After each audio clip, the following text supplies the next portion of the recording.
Hey guys, welcome back. And if you saw my last video, you already know that I shopped for my birthday gift at Philip Stein. First, I like the paper bag. It's just plain black, then stand out yung Philip Stein na name and logo printed in gold. This is the watch box, and similar to the paper bag, ito naman it's just plain white and stand out again yung gold na Philip Stein name and logo in front of it. I like that the presentation of the paper bag and the watch box is simple yet classy at the same time.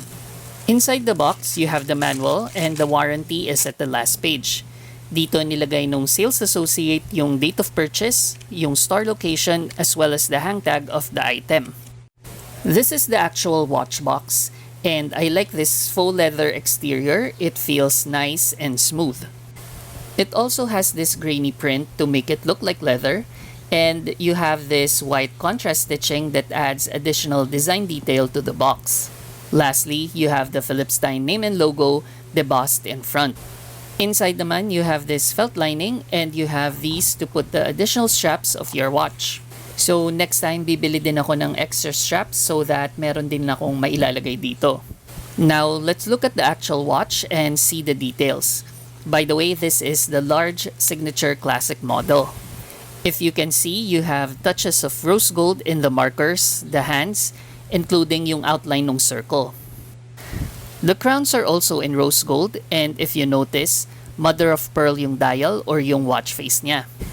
Ito naman yung black rubber strap, and when you take a look at the buckle, naka-engrave yung Philip Stein dito. Ito naman yung inside ng strap, and if you see, you have the Philip Stein name and logo engraved. Now, let's take a look at the details of the case back. One important detail that you have here is the serial number, and this is what you need when you register your watch online at philipstein.com. So, eto guys, let me wear it so you'll see what it looks like on my wrist. And again, this is the large model and sakto yung size niya. For reference, my wrist circumference is 6.5 inches. So there you have it guys. This is my signature classic watch from Philip Stein. And now I'm thinking what straps I should get next na babagay dito sa watch. I hope you like this unboxing video and thank you for watching. Bye for now guys!